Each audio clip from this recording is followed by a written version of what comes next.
in relation to sort of helping people move from that, the sort of the public space being having their lives on display to having that sort of security, that private place back, it's always a process. I don't actually think that you can always fix it by simply putting someone in a house, because a person might have a roof over their head, but actually it's about maintaining that space and sort of maintaining that privacy, because it's very easy if you just put someone in there for them to lose it for the same reasons that they lost it in the first place.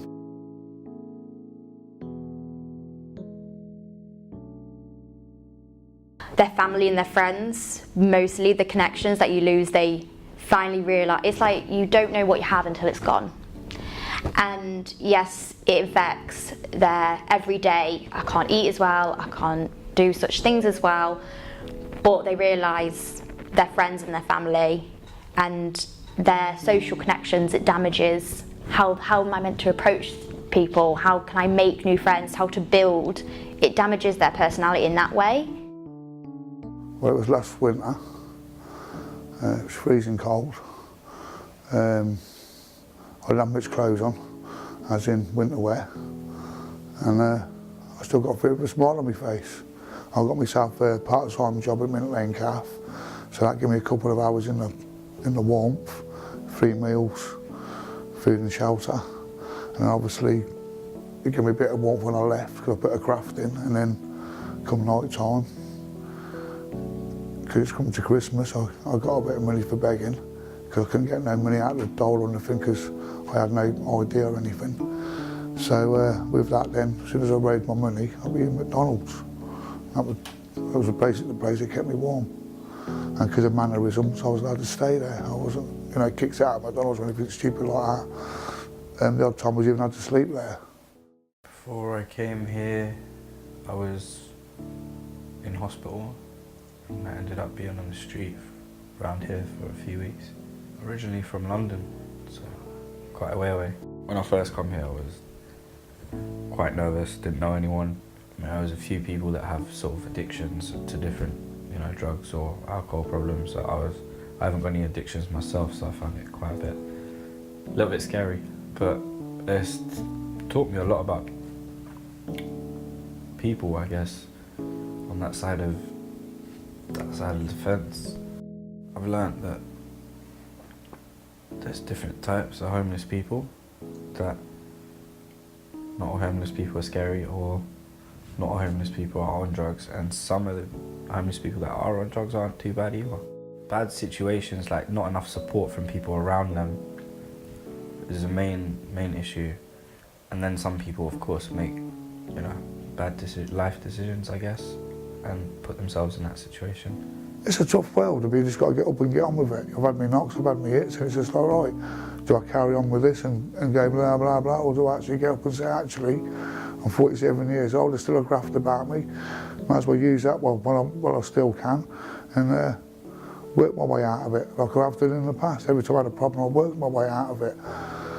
This time it's been a little bit harder, because obviously when you're homeless, I've got work, but it's not paid work, but it fed me.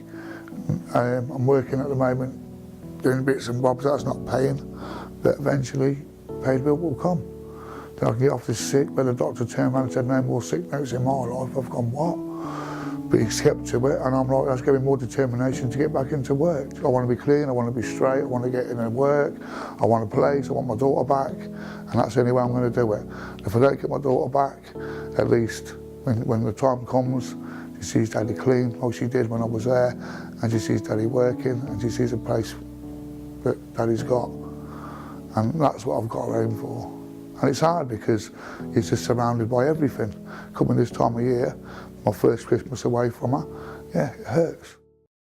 Being homeless obviously can affect people in so many different ways, and it's really hard to even imagine what these people are going through, having to live out kind of their private lives that we kind of take for granted doing in our own homes, that they have to then go out and live out in public places such as in town, on the streets, in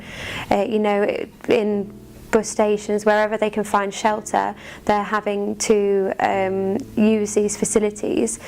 And the more that we can support them to not have to do that, the better. If a person becomes homeless because they built up rent arrears on a property, or they don't know how to maintain a tenancy, starting in charities like the Nomad and then moving on to those properties where they receive support, some are 24-hour support, they may receive a few hours of support a week, just gives them that ability to learn those essential skills towards maintaining a tenancy, and that allows them to go from that public space where their lives are on display, there's that level of vulnerability, to reducing sort of the chaos element in their life where there's that uncertainty and openness, and allows them to safely transition into back into the private space. Often people need that support when they've been public for so long and they've been in that public space and they've had no privacy. It takes a while for them to actually adjust back into what I suppose most people would call normality, and that private space is that.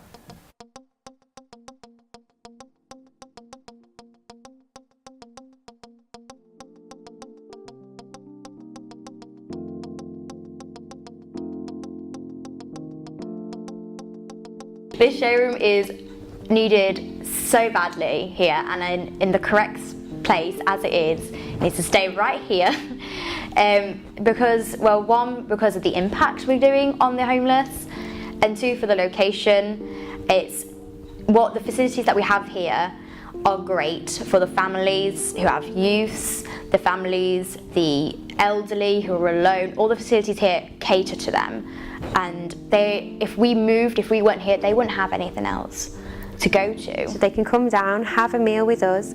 The meal is prepared by residents from the YMCA hostel who are trying to upskill themselves and are learning how to cook, and they're coming to put those skills to the test in a professional kitchen with the help of the showroom chefs. And they cook and prepare us food. The community comes down, get together, get to know the neighbours, and just chat and talk and just feel part of a community.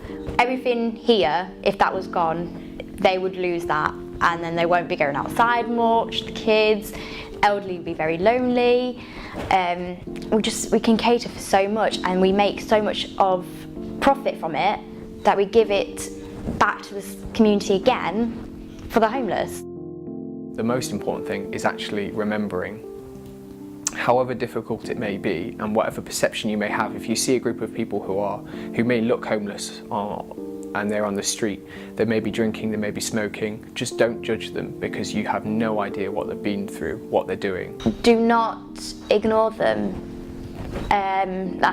Please always at least look at them and don't disregard them as if they're not there. Actually, You don't help anyone by that. It doesn't help them, it doesn't help you.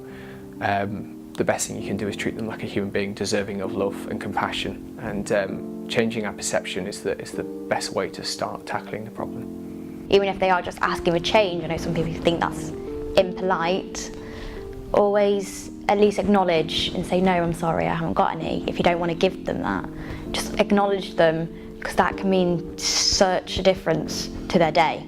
If you're going to give to a homeless person, give them food and a cup of coffee, because that's what they need. They might be going, oh, well, I don't want it, but at the end of the day, everyone needs to eat, everyone needs to, drink hot drinks to stay warm. If they can't appreciate that, then they're gone. They need more help than what I did, and some do. We're all on different levels. Our message is all about helping people long term. The issue of homelessness is not a short term issue.